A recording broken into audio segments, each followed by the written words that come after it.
അഞ്ചാമത്തെ എപ്പിസോഡിൻ്റെ ആദ്യം തന്നെ ലൈവ് സ്ട്രീമിംഗ് ഒക്കെ ചെയ്തുകൊണ്ടിരിക്കുന്ന ഒരാളെ കാണിക്കും. ഏതോ ഒരാളുടെ ഫേസ് ഫുള്ള് കവർ ചെയ്തിട്ട് ഇവനെ ആ കുറ്റങ്ങളൊക്കെ ചെയ്ത് ഇവനെ ഞാൻ ഇന്ന് അടിച്ച് കൊല്ലാൻ പോവാ എന്നൊക്കെ പറയാം അയാൾ. അന്നേരം ലൈവ് ചാറ്റിലുള്ള ആൾക്കാരൊക്കെ പറയും ഒന്ന് പോടാ, അത് അയാളൊന്നുമല്ല, അത് മാത്രമല്ല നിന്നെ കൊണ്ട് അയാളൊന്നും ചെയ്യാൻ പറ്റില്ലെന്ന്. അന്നേരം അയാൾ ആ ലൈവ് സ്ട്രീമിംഗ് ഓഫ് ആക്കിയിട്ട് ഞാൻ എന്തോ കള്ളം പറയാമെന്ന് അവരുടെ വിചാരം, ഇന്നവർക്ക് ഞാൻ കാണിച്ചു കൊടുക്കുക എന്ന് പറഞ്ഞ് അവിടെ കുറച്ച് വെപ്പൺസ് ഉണ്ടാവും, അതിൽ നിന്ന് ഒന്ന് കയ്യിലെടുത്തിട്ട് അവിടെ വേറെ ഒരാളുണ്ടാവും, അവനും വീഡിയോ എടുക്കാൻ തുടങ്ങും, എന്നാലേ അവർ വിശ്വസിക്കുമെന്ന് പറഞ്ഞിട്ട്. അങ്ങനെ അവന്മാർ അവിടെ ചെയ്തുകൊണ്ടിരിക്കുമ്പം ആ സ്ഥലത്തേക്ക് വേറൊരാൾ വരും. അവൻ വന്ന ഉടനെ ആ ക്യാമറമാൻ്റെ കഴുത്ത് ഞെരിച്ച് അവനെ ബോളം കെടുത്തും. എന്നിട്ട് ആ ടോർച്ചർ ചെയ്തുകൊണ്ടിരുന്നവനില്ലേ അവനെ അടിച്ചിടും. ഉടനെ അവൻ ചോദിക്കും, ഡാ പ്രാന്ത, നീ ഏതാടാ, നീ എന്തിനു ആവശ്യമില്ലാത്ത കാര്യത്തിൽ ഇടപെടുന്നേ? ആര് പറഞ്ഞാൽ എനിക്കിത് ആവശ്യമില്ലാത്ത കാര്യമെന്ന്? എനിക്കിത് ആവശ്യമുള്ളത് തന്നെയാണ്. പിന്നെ ഞാൻ ആരാന്ന് ചോദിച്ചില്ലേ, ഞാനും നിന്നെ പോലെ തന്നെയാണ്, ഞാനൊരു അനാഥനാണ്. അത് കഴിഞ്ഞ് അവിടെ തെറ്റ് ചെയ്തെന്നും പറഞ്ഞ് അവന്മാരൊരുത്തന്നെ ടോർച്ചർ ചെയ്തുകൊണ്ടിരുന്നില്ലേ, അവനെ അവൻ കൂട്ടിക്കൊണ്ട് പോവും. ഒരുപാട് നന്ദിയുണ്ട് സാറേ, എൻ്റെ വീഡിയോയുടെ അടുത്താ, പോകുന്ന വഴിക്ക് ഇറക്കി വിട്ടേക്ക്. ശരി, അതൊക്കെ വിട്, നിങ്ങൾ എന്താ ചെയ്യുന്നേ? അതുമാത്രമല്ല, എന്തിനാ എന്നെ രക്ഷിക്കാൻ പോകുന്ന ആ സ്ഥലത്ത്? ഞാനൊരു പെയിൻറ്ററാണ്, പിന്നെ നിന്നെ എന്തിനാ രക്ഷിച്ചതെന്ന് വെച്ചാൽ എൻ്റെ പെയിൻറ്റിങ് ആരും നശിപ്പിക്കുന്നത് എനിക്കിഷ്ടമല്ല. എന്തോന്ന്, ഞാൻ ഒരു പെയിൻറ്റിങ് ആണോ? എന്തുവാടാ നീ പറയുന്നേ എന്ന് പറഞ്ഞിട്ട് അയാൾ അവിടുന്ന് രക്ഷപ്പെട്ടിട്ട് പോകാൻ നോക്കുമ്പോൾ ഇയാൾ കുറച്ചു മുന്നേ കുടിച്ച വെള്ളത്തിലാവും മയക്കുമരുന്ന് കലർന്നിട്ടുണ്ടായിരുന്നു. സോ അങ്ങനെ അവിടെ മയങ്ങി വീഴും. അത് കഴിഞ്ഞ് കണ്ണുറന്ന് നോക്കുവാണെങ്കിൽ ഈ പെയിൻറ്റർ അവൻ ഒരു സ്ഥലത്ത് കെട്ടി വെച്ചേക്കുവാണ്. നിനക്ക് എൻ്റെ അടുത്ത് എന്തുവാടാ വേണ്ടുന്നത്, എന്തിനാ എന്നെ ഇങ്ങനെ കെട്ടിയിട്ടേക്കുന്നത് എന്ന് പറഞ്ഞ് അവൻ ബേളം വെക്കുമ്പോൾ, എടാ ഞാൻ പറഞ്ഞില്ലേ നീ എൻ്റെ പെയിൻറ്റിങ്ങാ, മാത്രമല്ല ഞാൻ ഒരു പെയിൻറ്ററാ, എൻ്റെ പെയിൻറ്റിങ് ആരും നശിപ്പിക്കുന്നത് എനിക്കിഷ്ടമല്ല, കാരണം അത് ഞാൻ തന്നെ നശിപ്പിക്കും. അങ്ങനെ പറഞ്ഞിട്ട് ഒരു മരം വെട്ടുന്ന സാധനം എടുത്ത് അവനെ അറുക്കാൻ തുടങ്ങും. എന്തുവാടാ ഇവൻ പ്രാന്തനാണോ? ഒരുത്തനെ അടിച്ചുകൊണ്ടിരുന്ന സ്ഥലത്തുനിന്ന് കൊണ്ടുവന്ന് ഇമാതിരി ടോർച്ചർ ചെയ്ത് കൊടൂരമായിട്ട് അവനെ കൊന്നു കളയുന്നല്ലേ. ഇവ എന്താ ഇങ്ങനെയൊക്കെ ചെയ്യുന്നതെന്ന് വെച്ചാൽ ഇവ ഒരു പെയിൻറ്റിങ് സൈക്കോയാണ്. ഇവനാണെങ്കിൽ ആൾക്കാരെയൊക്കെ കൊന്നിട്ട് അവരുടെ രക്തം വെച്ച് തന്നെ പെയിൻറ്റിങ് വരയ്ക്കും. സോ ഇപ്പോൾ നിങ്ങൾക്ക് മനസ്സിലായി കാണും ഇവ എമ്മാതിരി സൈക്കോ ആണെന്ന്, അതൊരു പെയിൻറ്റിങ് ചെയ്യുന്ന സൈക്കോ. സോ അങ്ങനെ ഇവനെ കാണിച്ചു കഴിഞ്ഞിട്ട് 4ാമത്തെ എപ്പിസോഡിൽ ലാസ്റ്റായിട്ട് നമ്മളെ ഭയങ്കര സസ്പെൻസ് ആയിട്ട് നിർത്തിയില്ലേ, ആ സംഭവമാണ് കാണിക്കുന്നത്. നമ്മുടെ ഹീറോ മരണത്തിന്റെ തലയിൽ തന്നെ ഗണ്ണ് വെച്ചിട്ട് ഞാൻ എങ്ങനെ കഷ്ടപ്പെടുന്നത് നീയും അറിയണം, അതുകൊണ്ട് നീയും ചാവ് എന്ന് പറഞ്ഞിട്ട് ആ ബുള്ളറ്റ് ഇറക്കി കാണും. സോ മരണത്തിനെ തന്നെ നമ്മുടെ ഹീറോ കൊന്നിട്ട് അവന്റെ അടുത്ത ലൈഫിലേക്ക് പോകാമെന്നും പറഞ്ഞ് ആ ബുള്ളറ്റ് അവന്റെ തലയിൽ ഇറക്കാൻ നോക്കുമ്പം പറ്റുന്നില്ല. എന്തുകൂടെ ഇത് വർക്ക് ആവാത്തതെന്നും പറഞ്ഞിട്ട് അവൻ എഗൈൻ ഷൂട്ട് ചെയ്യാൻ ശ്രമിക്കും. എങ്ങനെ വർക്കാവും? അത് ഞാൻ ഷൂട്ട് ചെയ്താൽ മാത്രമല്ല വർക്കാവൂ എന്നൊരു വോയിസ് കേൾക്കും. നോക്കിയാൽ നമ്മുടെ മരണം ഇതുവരെ ചത്തിട്ടില്ല. നീ വീണ്ടും ഒരു പൊട്ടനാണെന്ന് തെളിയിച്ചോണ്ടേ ഇരിക്കുവല്ലേ. എടാ പൊട്ടാ, എന്നെങ്കിലും വെള്ളം തീ ആയിട്ടുണ്ടോ? തീ വെള്ളം ആയിട്ടുണ്ടോ? ഇത് രണ്ടും നടന്നിട്ടില്ലല്ലോ. അതേപോലെ തന്നെ ഒരു മരണം എങ്ങനെയാണോ ചാവുന്നത്? അങ്ങനെ പറഞ്ഞിട്ട് അവളുടെ ഫേസ് മാറ്റി കാണിച്ചു കൊടുക്കും. നോക്കിയാൽ ഭയങ്കര കൊടൂരമായിട്ടുണ്ട്. നമ്മുടെ ഹീറോയെ അത് കണ്ടിട്ട് ഇതാണോ നിന്റെ ശരിക്കുള്ള രൂപം? അല്ലല്ലോ, എനിക്ക് ഒത്തിരി ഫേസ് ഉണ്ട്. അങ്ങനെ പറഞ്ഞിട്ട് നമ്മുടെ ഹീറോയുടെ ലവർ ഇല്ലേ, അവളെ പോലെ മാറും. സോ നമ്മുടെ ഹീറോയെ കൊണ്ട് ഈ ഫേസ് കാണാനേ പറ്റുന്നില്ല. ദൈവത്തെ ഓർത്ത് ഈ ഫേസ് മാറ്റി, എനിക്ക് അവളെ നോക്കാൻ വയ്യ എന്ന് പറയുമ്പോൾ, എന്താടാ നോക്കടാ, ഇവള് ചാവാൻ കാരണം നീയല്ലേ, നോക്ക്, നിന്റെ കൂടെ സംസാരിക്കുമ്പോ അല്ലേ ഇവള് മരിച്ചേ, നോക്കടാ എന്നാ മരണം പറയുമ്പോൾ നമ്മുടെ ഹീറോയിൻ ദേഷ്യത്തോടെ ബേളം വെക്കും. അങ്ങനെയാണ് അവൾ അവിടാണോ ചാവണോന്ന് വിധിക്കപ്പെട്ടത്. എന്തിനാ നിങ്ങൾ ഈ നല്ലവരെ മാത്രം കൊല്ലുന്നേ? അവ എന്തുമാത്രം കുറ്റം ചെയ്തിട്ടുണ്ട്, എത്ര പേരെ കൊന്നിട്ടുണ്ട്, അവനെ ഇതുവരെ നിങ്ങൾ വല്ലതും ചെയ്തോ? ഒന്നും ചെയ്തിട്ടില്ല. ഇങ്ങോട്ട് നോക്കട ഇറക്കാം. വിധി ആർക്കും മാറ്റാൻ പറ്റത്തില്ല. ഒരു കാര്യം നടക്കണമെന്ന് വിചാരിച്ചു കഴിഞ്ഞാൽ അത് നടന്നേ പറ്റൂ. ശരി, ഓക്കെ, ഈ സമയം നോക്കി നീ ഒത്തിരി സംസാരിച്ചെന്ന് തോന്നുന്നു. അങ്ങനെയാണ് എന്നെ ഷൂട്ട് ചെയ്യും, ഞാൻ എൻ്റെ 9th ലൈഫിലേക്ക് പോട്ടെ എന്ന് പറയുമ്പോൾ, അതാ ആ ബുള്ളറ്റ് നീ വേസ്റ്റ് ആക്കിയല്ലോ, ഈ ടൈം നിന്നെ ഷൂട്ട് ചെയ്യാൻ പറ്റത്തില്ല, അതുകൊണ്ട് ഡയറക്റ്റ് ആയിട്ട് ആ ബുള്ളറ്റ് നിന്റെ തലയിൽ ഇറക്കണം എന്ന് പറഞ്ഞിട്ട് അവളുടെ പവർ യൂസ് ചെയ്ത് അങ്ങനെ തന്നെ ആ ബുള്ളറ്റ് നമ്മുടെ ഹീറോയുടെ തലയിൽ ഇറക്കും. അത് കഴിഞ്ഞ് നോക്കുകയാണെങ്കിൽ നമ്മുടെ ഹീറോ അവൻ്റെ 9th ലൈഫിലേക്ക് വന്നേക്കുവാണ്. അപ്പോൾ അങ്ങനെ തന്നെ കണ്ണുറന്ന് നോക്കുമ്പോൾ കയ്യിൽ മൊത്തം രക്തമായിട്ടുണ്ട്. എന്തുകൊണ്ടാണ് ഇത് മൊത്തം രക്തമാണല്ലോ എന്നും പറഞ്ഞ് അവൻ കഴുകിക്കൊണ്ടിരിക്കുകയാണ്. അപ്പോൾ അങ്ങനെ തന്നെ തല ഉയർത്തി അവൻ്റെ ഫേസ് നോക്കുമ്പോൾ ഇത് വേറെ ആരുമല്ല, നമ്മൾ കുറച്ച് തന്നെ ഒരു പെയിന്റിങ് സൈക്കോയെ കണ്ടില്ലേ, അവനാണത്. നമ്മുടെ ഹീറോയ്ക്ക് ഇതുവരെ അറിയത്തില്ല ഇവ ഒരു വലിയ സൈക്കോയാണ്. അന്നേരം അവിടെ കർട്ടൻ്റെ ബാക്കിൽ എന്തോ ഒരു രൂപം കാണാം. ഇവനും പേടിച്ചിട്ട് അയ്യോ ആരാ അത് എന്നും പറഞ്ഞ് നോക്കുമ്പോൾ അപ്പോഴേ മനസ്സിലാവുന്ന ഒരു ഡ്രസ്സായിരുന്നു. പക്ഷെ ഇത് കണ്ടിട്ടാണോ ഞാൻ പേടിച്ചത് എന്ന് പറയുന്നത്. എൻ്റെ വീട് നമ്മുടെ ഹീറോ ചുറ്റും നോക്കുവാണ്. അവിടെ കുറേ പെയിൻറ്റിങ്സ് ഉണ്ട്. ആ പെയിൻറ്റിങ്സ് എല്ലാം ആ പെയിൻറ്റിങ്സ് ആയിരിക്കും ഒരാളെ കൊന്ന് അവരുടെ ബ്ലഡ് വെച്ച് വരച്ചതാണ്. പക്ഷെ നമ്മുടെ ഹീറോയ്ക്ക് ഇതൊന്നും അറിയത്തില്ല. എന്തും ഇത് രക്തം പോലെ ഉണ്ടല്ലോ, ഇത് ശരിക്കും രക്തമാണ് എന്ന് പറഞ്ഞ് നോക്കുമ്പോൾ അതിൽ നിന്ന് മെമ്മറി പറന്ന് വന്ന് അവൻ്റെ ഫേസിൽ വന്നടിക്കും. സോ ഇപ്പോൾ നമ്മുടെ ഹീറോയ്ക്ക് ഇവനെ പറ്റിയുള്ള മെമ്മറീസ് ഒക്കെ വരും. ആക്ച്വലി ഈ പെയിൻറ്റിങ്സ് ആയിക്കോ കൊച്ചു പ്രായം തൊട്ടേ ഒറ്റയ്ക്കാണ് ജീവിച്ചിരുന്നത്. ഇവന് പെയിൻറ്റിങ് ഭയങ്കര ഇഷ്ടമായിരുന്നു. സോ അതിനോടുള്ള അമിതമായിട്ടുള്ള സ്നേഹം കാരണം ഇവൻ ഈ പെയിൻറ്റിങ് ഒക്കെ ചെയ്തിട്ട് ഒരു നമ്മുടെ മ്യൂസിയം ഒക്കെ പോലത്തെ സ്ഥലത്ത് കൊണ്ടുവന്ന് പബ്ലിഷ് ചെയ്തിട്ടുണ്ടായിരുന്നു. അപ്പോൾ അവൻ്റെ പെയിൻറ്റിങ് ആരും മേടിച്ചിട്ടൊന്നും ഇല്ല, വലിയ വിലയൊന്നും കൊടുത്തില്ല അവൻ്റെ പെയിൻറ്റിങ്സിന്. അവിടെ ഉള്ള പെയിൻറ്റിങ്സ് ഇവൻ്റെ പെയിൻറ്റിങ്ങിനേക്കാളും മോശമായിരുന്നു. എന്നിട്ട് പോലും ഇവൻ്റെ പെയിൻറ്റിങ്ങിന് അത്രയും വില കിട്ടിയില്ല, ഒരു അംഗീകാരം അവന് കിട്ടിയിട്ടില്ല. അങ്ങനെ ഒരു ദിവസം ഇതൊക്കെ ആലോചിച്ച് വിഷമിച്ച് വീട്ടിലേക്ക് പോകുമായിരുന്നു. ആ സമയം നോക്കി പെട്ടെന്ന് ഒരാൾ സൂയിസൈഡ് ചെയ്യും, ഒരു കാറിൻ്റെ മേളിൽ വന്ന് അങ്ങനെ തന്നെ വീഴും. അപ്പോൾ അയാൾ മരിച്ചു പോയതിന് ശേഷം അയാളുടെ മുഖം കാണുമ്പോൾ അവന് അതേ കണക്ക് അത് വരയ്ക്കണമെന്ന് തോന്നും. അങ്ങനെ അയാൾ അതേ കണക്ക് തന്നെ വരയ്ക്കും, അയാളുടെ ബ്ലഡ് വെച്ച് തന്നെ. അത് നല്ല വിലയ്ക്കും വിറ്റ് പോകും. സോ നമ്മളെന്താ ഇതുപോലെ ചെയ്ത എന്ന് പറഞ്ഞിട്ട് അവൻ വീണ്ടും അത് തുടരാൻ. സോ അങ്ങനെ അവ ഇതുവരെ 15 പേരെ കൊന്നിട്ടുണ്ട്. അങ്ങനെ അവരുടെ ബ്ലഡ് വെച്ച് ഡ്രോയിങ് വരച്ചിട്ട് അത് വെച്ച് അവൻ പൈസ മേടിച്ചിട്ടുണ്ട്. സോ അവ എത്രമാത്രം ഒരു വലിയ സൈക്കോ ആണെന്നുള്ള കാര്യം നമ്മുടെ ഹീറോയ്ക്ക് മനസ്സിലായ ഉടനെ അവന് ഛർദ്ദിക്കാൻ വരെ വരും. അങ്ങനെ തന്നെ പോയി അവിടുത്തെ ടോയ്ലറ്റിൽ ഛർദ്ദിച്ചുകൊണ്ടിരിക്കും. സോ എന്നാലും ആ സ്ഥലത്തുള്ള ഒരു കത്തി എടുത്തിട്ട് അങ്ങനെ തന്നെ അവിടെ ഉള്ള ഒരു കണ്ണാടിയിൽ അവൻ്റെ ഫേസ് നോക്കിയിട്ട് പറയും, ഞാൻ ഇതേപോലത്തെ ഒരു സൈക്കോയുടെ ബോഡി വന്നത് കാര്യമായി, എങ്കിൽ എനിക്ക് ആ സൈക്കോയെ നശിപ്പിക്കാൻ പറ്റൂ. സോ ഇങ്ങനെ അവൻ്റെ മനസ്സിൽ ആ ജാക്കിനെ കൊല്ലണമെന്ന് ആലോചിച്ചുകൊണ്ടിരിക്കുമ്പോൾ ആ മരണം പറഞ്ഞത് അവന് ഓർമ്മ വരും. നീ ഒരാളുടെ ബോഡി പോയിട്ട് അവരുടെ ബോഡി യൂസ് ചെയ്ത് വേറൊരാളെ കൊല്ലാൻ പാടില്ല, അങ്ങനെ നീ കൊല്ലാൻ പോയാൽ നിന്നെ കാണാൻ ഞാൻ തന്നെ വരേണ്ടി വരും. അങ്ങനെ ഒരു വാർണിംഗ് കൊടുത്തിട്ടുണ്ടായിരുന്നു. സോ അത് നമ്മുടെ ഹീറോയ്ക്ക് ഓർമ്മ വരും. അവൾ ഇതിനെ നരകത്തി വിട്ടാലും ശരി, ഞാൻ ഇവൻ്റെ ബോഡി വെച്ച് അവനെ കൊന്നിരിക്കും. അങ്ങനെ അവൻ ആലോചിച്ചുകൊണ്ടിരിക്കുമ്പോൾ ഇവിടെ അടുത്ത ദിവസം രാവിലെ ജാക്കിനെ കാണിക്കുവാണ്. അവൻ ഷൂട്ടിംഗ് പ്രാക്ടീസ് ചെയ്തുകൊണ്ടിരിക്കുമ്പോൾ അവിടെ ഒരു ട്രെയിനർ ഉണ്ടായിരിക്കും. അപ്പോൾ അവൻ്റെ ഫോൺ യൂസ് ചെയ്തുകൊണ്ടിരിക്കുമ്പോൾ ഈ ജാക്കാണെങ്കിൽ അവനെ വെടിവെച്ച് കൊല്ലാൻ നോക്കും. എന്നാലും അവൻ്റെ മനസ്സിൽ ആ ഒരു തോട്ടൊക്കെ കൺട്രോൾ ചെയ്തിട്ട് അവിടെ ഒരു കാക്ക ഉണ്ടായിരിക്കും, അതിനെ വെടിവെച്ചിടും. സോ അതിന് കഴിഞ്ഞ് നമ്മുടെ ഹീറോ അവൻ്റെ 8 ലൈഫിൽ ഒരുത്തൻ്റെ ബോഡിയിൽ വന്നിട്ട് നമ്മുടെ ഹീറോയിനെ കണ്ട് കാര്യമൊക്കെ പറഞ്ഞുകൊണ്ടിരുന്നില്ലേ, ആ സമയം നോക്കി തന്നെ ഈ ജാക്കും അവരെ രണ്ടുപേരെ ഇടിച്ചിട്ടില്ലേ. ആ സമയം നോക്കി ജാക്കിന്റെ അസിസ്റ്റന്റും വന്നിട്ട് അയ്യോ സാർ നിങ്ങൾ എന്താ ചെയ്യുന്നതെന്ന് നോക്കിക്കൊണ്ടിരുന്നില്ലേ. അത് കഴിഞ്ഞൊരു കാര്യം കൂടെ നടന്നിട്ടുണ്ട്, അതാണ് ഇപ്പൊ കാണിക്കുന്നത്. എന്തോ അറിയാതെ നടന്നു പോയതാ, എനിക്ക് വരാൻ നീ സറണ്ടർ ആവും. സാർ എന്താ സാർ പറയുന്നത്? സറണ്ടർ ആവടാ, നിനക്ക് കുറെ പൈസ തരാം, അത് മാത്രമല്ല ഞാൻ ഇപ്പൊ CEO അല്ലേ, അതുകൊണ്ട് നിനക്ക് വലിയൊരു പോസ്റ്റിങ്ങും തരാം, നീ ജയിലിൽ പോയിട്ട് വാ, ഞാൻ നിന്നെ പെട്ടെന്ന് തന്നെ രക്ഷപ്പെടുത്താം.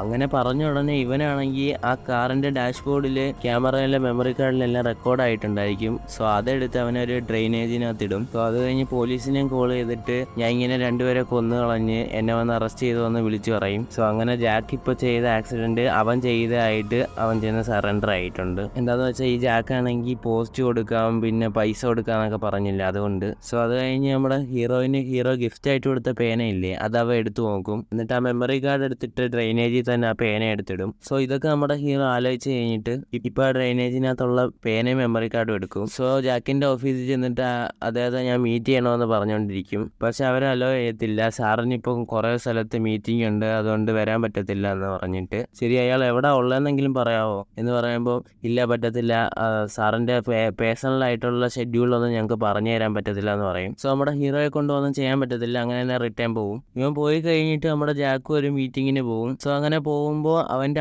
അച്ഛനും അവനും ഒരുമാതിരി നോക്കും. സോ അത് കഴിഞ്ഞ് നമ്മുടെ ജാക്ക് ഒരു മീറ്റിങ്ങിന് വന്നില്ലേ, അതെന്ത് മീറ്റിംഗ് ആണെന്ന് നോക്കിയാൽ ഒരാൾ സൈക്കോ ആയി കഴിഞ്ഞാൽ അയാൾ എങ്ങനെയാണ് കണ്ടുപിടിക്കുന്നത് എന്ന് ഉള്ളൊരു മീറ്റിംഗ് ആണ് അത്. സോ അവിടെ സ്റ്റേജിലുള്ള ഒരുത്തൻ സൈക്കോസിനെ പറ്റി പറഞ്ഞുകൊണ്ടിരിക്കുകയാണ്. അവരെപ്പോഴും അവരെ സ്വന്തമായിട്ട് വലിയൊരാളായിട്ടാണ് വിചാരിക്കുന്നത്. അവരെ നോക്കി എല്ലാവരും കെഞ്ചണം, അവരോടെല്ലാവരും താഴ്മയായിട്ട് നിൽക്കണം എന്നായിരിക്കും അവരെപ്പോഴും വിചാരിക്കുന്നത്. എല്ലാ സൈക്കോയ്ക്കും പൊതുവായിട്ടൊരു ഫീലുണ്ട്, അതെങ്ങനെ വേണമെങ്കിലും ഇരിക്കാം, അത് ആ സൈക്കോസിൻ്റെ മനസ്സ് കണക്കിരിക്കും. സോ ഒരു പ്രാവശ്യം ആ സൈക്കോസിന് ഒരു ഫീല് വന്ന് അഡിക്റ്റ് ആയി കഴിഞ്ഞാൽ പിന്നെ അവർ അതിൽ നിന്ന് വെളിയിലേ വരത്തില്ല. വീണ്ടും അവർക്ക് ആ ഫീല് വേണമെന്ന് ഇങ്ങനെ തോന്നിക്കൊണ്ടേ ഇരിക്കും അവരുടെ മനസ്സിൽ. സോ ഇപ്പോൾ നമുക്കൊരു ഗെയിം കളിച്ചാലോ, ആരാ സൈക്കോ എന്ന് നോക്കിയിട്ട്. ഓക്കെ, നമുക്ക് നമ്മുടെ കമ്പനി CEO ആയ ജാക്കിൽ നിന്ന് തന്നെ തുടങ്ങാം എന്ന് പറഞ്ഞിട്ട് അവർ ചുമ്മാ ഒരു ഗെയിം പോലെ ആ ഫോട്ടോയിൽ എത്ര പേര് ചിരിക്കുന്നു, എത്ര പേര് ഡിഫറൻ്റ് ആയിട്ടുണ്ട് എന്നൊക്കെ ചോദിക്കും. നമ്മുടെ ജാക്ക് ഇവൻ ചോദിക്കുന്നതൊക്കെ കേട്ടിട്ട് എന്തോ ഒരു കുഴപ്പമുണ്ടല്ലോ, ഇതെന്താ എന്നെ നോക്കി ചോദിക്കുന്നത് എന്നാലോചിച്ചിട്ട് അങ്ങനെ ചുറ്റും നോക്കും. ആ സ്ഥലത്തൊരു ക്യാമറ വരെ ജാക്കിനെ ഫോക്കസ് ചെയ്തുകൊണ്ടിരിക്കുകയാണ്. ഇതൊക്കെ കാണുമ്പോൾ നമ്മുടെ ജാക്കിന് ഭയങ്കര സംശയമായിട്ടുണ്ട്, എന്തോ ഇവനെ ടെസ്റ്റ് ചെയ്യുന്ന പോലെ. സോ നമ്മുടെ ജാക്ക് ഇങ്ങനെ ആലോചിച്ച് നോക്കിയിട്ട് കുറച്ച് ആൻസറൊക്കെ പറയും, പക്ഷെ അതെല്ലാം തെറ്റായിട്ടുണ്ട്. അവിടെ സംസാരിച്ചുകൊണ്ടിരിക്കുന്നവൻ എന്തോ പറയുന്നത് വെച്ചാൽ, സാർ നിങ്ങൾ പറഞ്ഞ ആൻസറൊക്കെ വെച്ച് നോക്കുകയാണെങ്കിൽ നിങ്ങളൊരു സൈക്കോ ആണെന്ന് തോന്നുന്നല്ലോ, അങ്ങനെ ഒരുമാതിരി കോമഡി ആയിട്ട് പറയും. ഈ സമയം നോക്കി നമ്മുടെ ഹീറോ റിട്ടേൺ അവൻ്റെ വീട്ടിലോട്ട് പൊയ്ക്കൊണ്ടിരിക്കുമ്പോൾ അവൻ്റെ മൂക്കിൽ നിന്ന് ബ്ലഡ് വരാൻ തുടങ്ങും. എന്തുകൊണ്ടാണെന്ന് പറഞ്ഞ് ഹീറോ നോക്കുമ്പോൾ അപ്പം തന്നെ അവൻ മയങ്ങി തറയിൽ വീഴും. അത് കഴിഞ്ഞ് എന്താ പ്രശ്നമെന്ന് പറഞ്ഞ് ഹോസ്പിറ്റലിൽ ചെന്ന് നോക്കുമ്പോഴാണ് മനസ്സിലാവുന്നത്, സാർ ക്ഷമിക്കൂ, നിങ്ങൾക്കിപ്പോൾ ക്യാൻസർ വന്ന് 4th സ്റ്റേജിലാണുള്ളത്, ഇനിയും നിങ്ങൾക്ക് ജീവനോട് ഇരിക്കാൻ പറ്റില്ല, കൂടിപ്പോയ ഒരു മാസം നിങ്ങൾക്ക് ജീവിക്കാൻ പറ്റൂ. അങ്ങനെ പറയുമ്പോൾ 1 മാസം ഇല്ലേ, അത് മതി എനിക്ക്. അങ്ങനെ പറഞ്ഞിട്ട് അവൻ പോകുമ്പോൾ സാർ എന്താ പറയുന്നതെന്ന് പറഞ്ഞ് ഡോക്ടറും ഷോക്കാവും. സോ അങ്ങനെ നമ്മുടെ ഹീറോ വെളി വരുമ്പം അവൻ്റെ മാനേജർ വിളിച്ചിട്ട് പറയും, സാർ നിങ്ങളുടെ ഷോറൂമിൽ ആരാണ്ട് വന്നിട്ടുണ്ടായിരുന്നു, അവർ വന്നിട്ട് നിങ്ങളുടെ പെയിൻറ്റിങ്ങിൽ നിന്ന് മേടിക്കണമെന്ന് പറഞ്ഞു എന്ന് പറയുമ്പോൾ അതൊന്നും വേണ്ടെന്ന് പറ. ഇല്ല സാർ, നിങ്ങളൊന്ന് വന്ന് നോക്ക്, വന്നേക്കുന്നത് വലിയ കമ്പനിയുടെ CEO ആണ്, അവരുടെ പേര് ജാക്കാണെന്ന് പറയുമ്പോൾ നമ്മുടെ ഹീറോയ്ക്ക് ഭയങ്കര ഷോക്കാവും. ഓഹോ, ആട് കുറുക്കനെ തേടി വന്നേക്കുവാണ്, ശരി അയാൾ അവിടെ തന്നെ ഇരിക്കാൻ പറഞ്ഞു, ഞാൻ അങ്ങോട്ട് വരാം. ഇവനും ആ പെയിൻറ്റിങ് മ്യൂസിയത്തിലേക്ക് പോകും. അവിടെ വന്ന് നമ്മുടെ ജാക്കിനെ മീറ്റ് ചെയ്തിട്ട്, നിങ്ങൾക്ക് ഈ പെയിൻറ്റിങ് മേടിക്കണമെന്ന് പറഞ്ഞു, ഞാനായി ഈ പെയിൻറ്റിങ് വരച്ചേ എന്ന് പറഞ്ഞ് ഇവർ രണ്ടുപേരും ഹാൻഡ് ഷേക്ക് കൊടുത്ത് സംസാരിക്കുവാണ്. നിങ്ങളുടെ കല എനിക്ക് ഒരുപാട് ഇഷ്ടപ്പെട്ടു, സൂപ്പറായിട്ട് വരച്ചിട്ടുണ്ടല്ലോ എന്ന് പറയുമ്പോൾ, അതെ അടിപൊളിയാണ്, ഞാൻ ഒരു 15 പേരെ കൊന്നിട്ടുണ്ട്, അവരുടെ രക്തം വെച്ചാണ് ഞാൻ ഇതെല്ലാം വരച്ചത്, ഏകദേശം നമ്മൾ രണ്ടുപേരും ഒരേപോലെയല്ലേ, ഒരു സൈക്കോ എന്ന് പറയുമ്പോൾ, എന്തോടാ പറയുന്നത്, ചുമ്മാ കോമഡി പറഞ്ഞേ ബ്രോ, ഒന്നും സീരിയസ് ആയിട്ട് എടുക്കല്ലേ. ശരി, ഈ പെയിൻറ്റിങ് വേണമെന്ന് പറഞ്ഞില്ലേ, ഇത് വാങ്ങിച്ചിട്ട് എവിടെ വെക്കാനാന്ന് ചോദിക്കുമ്പോൾ, എൻ്റെ വീട്ടിൽ തന്നെ. ഓക്കെ, ഞാൻ ഇത് നിങ്ങളുടെ വീട്ടിൽ കൊണ്ടുവന്ന് ഫിറ്റ് ചെയ്ത് തരാം. അങ്ങനെ പറയുമ്പോൾ അവനും ശരി ഓക്കെ എന്ന് പറഞ്ഞിട്ട് അവിടെ നിന്ന് പോകും. സോ അടുത്ത സീൻ നോക്കുകയാണെങ്കിൽ നമ്മുടെ ജാക്ക് ചർച്ചിലോട്ടാണ് വന്നേക്കുന്നത്. ആ സ്ഥലത്ത് അവൻ്റെ മൊത്തം ഫാമിലി ഉണ്ട്. മരിച്ചുപോയ അവൻ്റെ ചേട്ടനില്ലേ, അവന് വേണ്ടിയാണ് എന്തോ ചടങ്ങ് ചെയ്തുകൊണ്ടിരിക്കുന്നത്. ഇതെല്ലാം കണ്ടിട്ട് ജാക്കിന് ഭയങ്കര ദേഷ്യമായിട്ടുണ്ട്. ആ സമയത്തിൽ അവൻ്റെ അണ്ണനെ പറ്റിയുള്ള ഒരു ഫ്ലാഷ് ബാക്ക് കാണിക്കുവാണ്. അതെന്താന്ന് വെച്ചാൽ, കൊച്ചുപ്രായത്തിൽ നമ്മുടെ ജാക്കിൻ്റെ ചേട്ടനാണെങ്കിൽ ഒരു ബോൾ വെച്ച് കളിച്ചുകൊണ്ടിരിക്കുമായിരുന്നു. അതുകൊണ്ടൊരു ടേബിളിൻ്റെ അടിയിൽ പോയി കാണും. അതെടുക്കാൻ വേണ്ടി ചേട്ടനും അടിയിൽ പോയി. ആ സമയം നോക്കി ആ വീട്ടിൽ ജോലി ചെയ്തുകൊണ്ടിരുന്ന ലേഡിയുടെ കൊച്ച് അവിടെ കിടന്ന് കരഞ്ഞുകൊണ്ടിരിക്കും. ആ സ്ഥലത്ത് വന്ന ജാക്കിന് ആ കൊച്ച് കരയുന്നത് ഇഷ്ടപ്പെടത്തില്ല. കരയാതെ ബഹളം വെക്കാതിരിക്കടാ എന്നവൻ പറഞ്ഞിട്ടുണ്ടായിരുന്നു. പക്ഷെ ആ കൊച്ച് കരഞ്ഞോണ്ടേ ഇരിക്കും. അതുകൊണ്ട് അവൻ ആ കൊച്ചിനെ തന്നെ ഞെരിച്ച് കൊന്നു കളഞ്ഞു. ഏകദേശം ആ സമയം തന്നെ നമ്മുടെ ജാക്ക് ഒരു വലിയ സൈക്കോ ആയിരുന്നു. സോ ഇതൊക്കെ നമ്മുടെ ജാക്കിൻ്റെ ചേട്ടൻ ടേബിളിൻ്റെ അടിയിൽ നിന്ന് കണ്ടായിരുന്നു. ഇതിനെപ്പറ്റി അവൻ്റെ അച്ഛൻ്റെ അടുത്തും പറഞ്ഞിട്ടുണ്ടായിരുന്നു. സോ അതുകൊണ്ടാണ് ഇവന് ഇതിനൊക്കെ ഒരു രോഗം ഉണ്ടെന്ന് അറിഞ്ഞിട്ട് അവനെ ബിസിനസ്സിൻ്റെ ഉള്ളിൽ പാർട്ട്ണർ ആക്കാഞ്ഞത്, ആരാ ജാക്കിന്. സോ ഈ കാര്യമൊക്കെ നമ്മുടെ ജാക്കിൻ്റെ ചേട്ടൻ ജാക്കിൻ്റെ അടുത്ത് പറയുമ്പോൾ അത് കേട്ടിട്ട് ജാക്കും ഭയങ്കര ഷോക്കാവും. ഓഹോ, അങ്ങനെയാണെ കൊച്ചു പ്രായം തൊട്ടേ അച്ഛനെ അറിയാല്ലേ ഞാനൊരു സൈക്കോയാന്നുള്ള കാര്യം. അതുകൊണ്ട് ആ ബിസിനസ്സിലും എന്നെ വലിയ രീതിയിൽ അടുപ്പിക്കാഞ്ഞത്. ഇതിനെല്ലാം കാരണം നീയല്ലേ. അങ്ങനെ ദേഷ്യത്തോടെ പറഞ്ഞിട്ട് അവൻ്റെ അടുത്ത് എന്ന് പറഞ്ഞിട്ടുണ്ടായിരുന്നു, എനിക്കൊന്നും ആ കൊച്ചിൻ്റെ വോയിസിലല്ലായിരുന്നു ദേഷ്യം, അത് കേട്ടോടനെ കൊല്ലാൻ വേണ്ടിയിട്ട്. ഞാൻ പറഞ്ഞിട്ടും കേൾക്കാതെ അത് കരഞ്ഞോണ്ടേ ഇരുന്ന്, അതാ എനിക്ക് ഇഷ്ടപ്പെടാഞ്ഞ്, അതാ ഞാൻ ആ കൊച്ചിനെ കൊന്ന്. ആ കൊച്ചിൻ്റെ വോയിസ് പോലെ തന്നെ എന്നെ ഡിസ്റ്റർബ് ചെയ്യുന്ന എന്ത് വന്നാലും അത് ഞാൻ വെറുതെ വിടത്തില്ല, കൊന്നുകളയും. ഇവനെ കൊന്നുകളയെന്നും പറഞ്ഞ് വാൺ ചെയ്യുന്ന പോലെ സംസാരിച്ചിട്ടുണ്ടായിരുന്നു. സോ അങ്ങനെ തന്നെ അവൻ്റെ അണ്ണൻ ഫ്ലൈറ്റിൽ പോയിക്കൊണ്ടിരുന്ന ബോംബ് വെച്ച് കൊന്നു കളഞ്ഞില്ലായിരുന്നു. സോ അങ്ങനെ ആ ചർച്ചിൽ അവൻ മരിച്ചു പോയതിനെ പറ്റിയുള്ള ചടങ്ങൊക്കെ ചെയ്തുകൊണ്ടിരിക്കുമ്പോൾ അവൻ അങ്ങനെ ദേഷ്യം വന്നിട്ട് കാറി വന്നിരിക്കും. ആ പ്രാന്തം ചത്തുപോയതിനെ പറ്റി ഇനി എത്ര നാൾ ഇവർ പറഞ്ഞുകൊണ്ടിരിക്കും. എനിക്ക് ദേഷ്യം വരുന്നെന്ന് പറഞ്ഞിട്ട് ഭയങ്കര ദേഷ്യത്തിലിരിക്കുകയാണ്. ആ സമയം നോക്കി ഇവന് ഒരാൾ കോൾ ചെയ്യും. അത് വേറെ ആരുമല്ല, ഇവ അവൻ്റെ ഓഫീസിൽ തന്നെ ഏർപ്പാടാക്കിയ ഒരു സ്പൈ പോലത്തെ ആളാണ്. സോ അവരെന്താ പറയുന്നതെന്ന് വെച്ചാൽ, സാർ ഇന്ന് ഏർപ്പാടാക്കിയ മീറ്റിംഗ് നിങ്ങൾ വിചാരിച്ചതുപോലെ തന്നെ നിങ്ങൾക്ക് വേണ്ടി ചെയ്തതാണ്, നിങ്ങളുടെ അച്ഛനാണ് അത് ഏർപ്പാടാക്കിയത് നിങ്ങളെ ടെസ്റ്റ് ചെയ്യാൻ വേണ്ടിയിട്ട്. സാർ ഒരു സൈക്കോ ആണോ അതോ നോർമലായിട്ടുള്ള മനുഷ്യനാണോ എന്ന് അറിയാൻ വേണ്ടി. സോ ഇങ്ങനെ പറയുമ്പോഴാണ് ഇവനും എല്ലാം മനസ്സിലാവുന്നത്. അതുമാത്രമല്ല, ഇവൻ്റെ അച്ഛൻ എന്താണ് ഇപ്പോൾ ഇവനെ തന്നെ സംശയിച്ചിട്ട് ഇങ്ങനത്തെ ടെസ്റ്റൊക്കെ ചെയ്തതെന്ന് വെച്ചാൽ, ഈ ബിസിനസ് വിഷയത്തിൽ ഈ ജാക്കിനാണെങ്കിൽ അവൻ്റെ അണ്ണനെ ഒട്ടും ഇഷ്ടമല്ല. അതുകൊണ്ട് ഈ കൊച്ചു പ്രായത്തിൽ കൊച്ചിനെ കൊന്ന കണക്ക് ഇപ്പോഴും ഈ ബിസിനസ്സിന് വേണ്ടി ചേട്ടനെ അവനാണോ കൊന്നതെന്നുള്ളൊരു ഡൗട്ട് അച്ഛനുണ്ട്. അതുകൊണ്ടാണ് ഇവ ഒരു സൈക്കോ ആണോ എന്ന് അറിയാൻ വേണ്ടിയിട്ട്. ഇപ്പോൾ ജാക്കിന് ഈ വിഷയമെല്ലാം മനസ്സിലായിട്ടുണ്ട്, തൻ്റെ അച്ഛൻ തന്നെ സംശയിക്കുന്നു എന്നുള്ള കാര്യം. സോ അതെല്ലാം ആലോചിച്ച് ടെൻഷനിൽ അവൻ്റെ കയ്യിലുള്ളൊരു ടാബ്ലറ്റ് എടുത്ത് കഴിക്കുകയാണ്. സോ ഈ ജാക്കാണെങ്കിൽ എപ്പോൾ ടെൻഷനായാലും ഈ ടാബ്ലറ്റ് എടുത്ത് കഴിക്കും. അന്നേരം അവന് മയക്കം ഉണ്ടാവും, ഒരു ബോധം കാണത്തില്ല, അങ്ങനെയുള്ള പ്രോബ്ലംസ് ഒക്കെ ഉണ്ട്. അപ്പോൾ ആ ഒരു അവസ്ഥയിൽ തന്നെ അവൻ കാർ ഓടിച്ചുകൊണ്ട് പോവുകയാണ് നല്ല സ്പീഡിൽ. അന്നേരം അവിടെ സൈഡിൽ നിന്നിരുന്ന പോലീസ് ഓഫീസേഴ്സ് ഇത് കാണും. അങ്ങനെ അത് കണ്ടിട്ട് അവനെ ഫോളോ ചെയ്തുകൊണ്ടേ വരുവാണ് അവർ. ഒരു ഘട്ടം എത്തുമ്പോഴത്തേക്ക് ബാക്കി സ്ഥലമേ ഇല്ല, അതുകൊണ്ട് അവനും അവിടെ നിൽക്കും. അങ്ങനെ പുറകെ വന്ന പോലീസ് ഓഫീസറിൽ ഒരാൾ വരും. എന്നിട്ട് ജാക്കിൻ്റെ അടുത്ത് പറയുവാണ്, എന്താ ഇത്ര സ്പീഡിൽ പോകുന്നത്, കുടിച്ചിട്ടുണ്ടോ, ഊത് എന്ന് പറഞ്ഞ് മെഷീനിൽ ഊതാൻ പറയുമ്പോൾ അവന് ഊതും. പക്ഷെ മെഷീനിലൊന്നും കാണിക്കുന്നില്ല അവൻ കുടിച്ച പോലെ. കാരണം എന്താ, അവൻ കുടിച്ചിട്ടില്ല, അവൻ മരുന്ന് മാത്രമല്ല കഴിച്ചോളൂ. അതുകൊണ്ടാണ് ഇങ്ങനെ. അത് കണ്ടിട്ട് നമ്മുടെ ഓഫീസറും ശരി ഇനി ഇങ്ങനെ സ്പീഡിലൊന്നും പോവല്ലോ എന്ന് പറഞ്ഞ് വാണിംഗ് കൊടുത്തിട്ട് അവിടെ നിന്ന് പോകാൻ നോക്കുമ്പോൾ നമ്മുടെ ജാക്ക് അവൻ്റെ ലൈസൻസ് പോലും ഫേസിനകത്ത് വെക്കാൻ പറ്റാതെ കിടന്ന് കഷ്ടപ്പെടുന്നതാണ്. എന്താ ഇവനെന്തോ പ്രശ്നമുള്ള കണക്കുണ്ടല്ലോ എന്നാലോചിച്ചിട്ട്, സാർ ഇറങ്ങാവോ എന്ന് പറഞ്ഞാൽ നമ്മുടെ ജാക്കിനെ പിടിച്ച് വലിച്ചിറക്കുമ്പോൾ അവനും ദേഷ്യം വരും. എന്താ ഇത്രയും ദേഷിച്ചൊക്കെ ഇറക്കുന്നത്, സാർ ഇതൊക്കെ നിങ്ങളുടെ നല്ലതിന് വേണ്ടിയാണ് സാർ, എന്താണ് ഇങ്ങനെ എന്ന് ചോദിക്കുമ്പോൾ എനിക്കൊന്നും പറ്റില്ല, നിന്റെ പേരെന്താടാ എന്ന് ചോദിക്കുമ്പോൾ ഇവനും അവൻ്റെ പോലീസ് സ്റ്റേഷൻ നെയിം അവൻ്റെ പേരും പറയും. അത് കഴിഞ്ഞ് വേറെ ഓഫീസർ ഇറങ്ങി വന്നിട്ട് നമ്മുടെ ജാക്കിനെ കണ്ടിട്ട് അയ്യോ ഇയാളോ എന്ന് പറഞ്ഞിട്ട് മറ്റേ ഓഫീസറിൻ്റെ അടുത്ത് എല്ലാ കാര്യം പറയും. അതായത് ഒരു വലിയ കമ്പനിയുടെ CEO ആടാ, ഇയാളെ വിട്ടേക്ക് എന്ന് പറയുമ്പോൾ ആയിക്കോട്ടെ അതിനെന്തോ വിടണോ. അങ്ങനെ ഇവനും കുറച്ച് ദേഷ്യത്തോടെ സംസാരിക്കുമ്പോൾ ആ സമയം നോക്കി ജാക്ക് ഒരു വലിയ ഓഫീസറിനെ കോൾ ചെയ്തിട്ട് അവൻ്റെ കൈ കൊടുക്കും. സോ അയാളാണെങ്കിൽ ഈ ഓഫീസറിനെ ഒരുപാട് വഴക്ക് പറയും. എന്തുവാടാ നിനക്ക്, അത് ആരാന്നറിയാവോ, നീ അയാളെ വിട്ടേക്ക് എന്നൊക്കെ പറയും. അന്നേരം അവനും ഫോൺ കൊടുത്തിട്ട് സോറി സാർ പൊക്കോ എന്ന് പറയും. എനിക്ക് നിന്റെ സോറി ഒന്നും വേണ്ട എന്ന് പറഞ്ഞിട്ട് അവനെടുത്തിട്ട് അടിക്കുവാണ്. ഇതെല്ലാം മറ്റേ ഓഫീസറും കണ്ടോണ്ട് നിൽക്കുവാണ്. ഞാൻ നിന്നെ അടിച്ചതിന് എന്നാ പൈസ വെച്ചോ എന്ന് പറഞ്ഞിട്ട് പൈസ എടുത്തെറിയും. എന്നിട്ട് ആ മറ്റേ ഓഫീസറിൻ്റെ അടുത്ത് നിന്നിട്ട് എല്ലാവരും നിന്നെ പോലെ ആയിരിക്കണം, ഇങ്ങനെ പേടിച്ച് നിൽക്കണം എന്ന് പറഞ്ഞിട്ട് അവിടെ നിന്ന് പോവും. കാറ് പിന്നെ ഭയങ്കര സ്പീഡിൽ എടുത്തിട്ടുണ്ട്. സോ അങ്ങനെ വീട്ടിലോട്ട് പോകുമ്പോൾ ആ സ്ഥലത്ത് നമ്മുടെ ഹീറോയുണ്ട്. ഇത്രയ്ക്ക് പെട്ടെന്ന് പെയിന്റിങ് കൊണ്ടുവന്നു ചോദിക്കുമ്പോൾ നമ്മുടെ ഹീറോ അതിനൊന്നും മറുപടി കൊടുക്കാതെ അവൻ്റെ കാറിൽ കാല് വെച്ചോണ്ടിരിക്കും. ജാക്കു ഇത് കണ്ടിട്ട് എന്തുവാടാ ഞാൻ ആദ്യം തൊട്ടേ കാണുക, നീ എന്തോ ഒരുമാതിരി ഓവറായിട്ട് കാണിക്കുന്നു എന്ന് പറഞ്ഞിട്ട് അവനെ അടിച്ച് തറയിടും. ഹീറോ അവൻ്റെ ദേഹത്ത് തുപ്പിയിടും. നമ്മുടെ ജാക്കിനാണെങ്കിൽ നല്ല ദേഷ്യം വരും. അങ്ങനെ തന്നെ കാറിൽ നിന്ന് ഗണ്ണെടുത്ത് ഷൂട്ട് ചെയ്യും. നമ്മുടെ ഹീറോയെ ഓടാൻ പറ്റാതെ അവിടെ തന്നെ വീഴും. അത് കഴിഞ്ഞ് ഹീറോയുടെ അടുത്ത് വന്നിട്ട് എൻ്റെ അടുത്തെല്ലാം പ്രശ്നത്തിന് വരാമെന്ന് വിചാരിച്ചാൽ തന്നെ ഞാൻ അടിച്ചു കൊല്ലും, നീ പ്രശ്നം ഉണ്ടാക്കാൻ തന്നെ വന്നേക്കും അല്ലേ.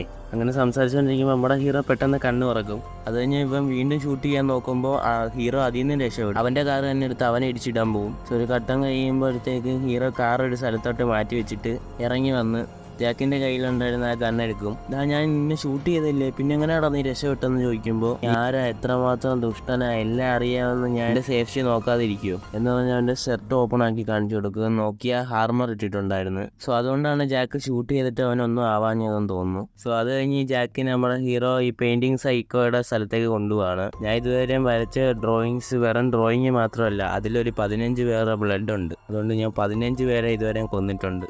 അതേപോലെ നിന്നെ ഞാൻ ഇവിടെ കൊല്ലാൻ പോവാന്ന് പറയുമ്പം ഇവൻ്റെ കൈ കാണിക്കും. അവന് പേടിയാന്ന് തോന്നുന്നു. അത് കഴിഞ്ഞ് അവൻ ആ ജാക്കിനെ അകത്തോട്ട് കൊണ്ടുപോകും. അവിടെ പോയി ജാക്കിനെ വെട്ടി കൊല്ലാൻ വേണ്ടിയിട്ട് ആ സ്ഥലമെല്ലാം റെഡിയാക്കുമ്പോൾ നമ്മുടെ ഹീറോ ഇപ്പോൾ ഒരുത്തൻ്റെ ബോഡിയിലല്ലോ ഉള്ളത്. അവൻ്റെ ബോഡിയിലുള്ള ക്യാൻസർ കാരണം നമ്മുടെ ഹീറോ ഇപ്പം മയങ്ങി വീഴുകയാണ്. കണ്ണു തുറന്ന് നോക്കിയാൽ ഇവനെ ആ ജാക്ക് കെട്ടി വെച്ചേക്കുവാണ്. എന്തുവാടാ ചെയ്യുന്നത്, അഴിച്ചു വിടുക എന്ന് പറയുമ്പോൾ ജാക്കും പറയും ഞാൻ ചെയ്ത ഫസ്റ്റ് കൊല അറിയാതെ നടന്നതാണ്. ഞാൻ ഒരു ദിവസം കാർ ഓടിച്ച് റോഡിൽ കൂടെ വന്നപ്പം ഒരാളെ ഇടിച്ചിട്ട് അറിയാതെ. അന്നേരം തന്നെ അത് ആരാന്ന് കാണിക്കുകയാണ്.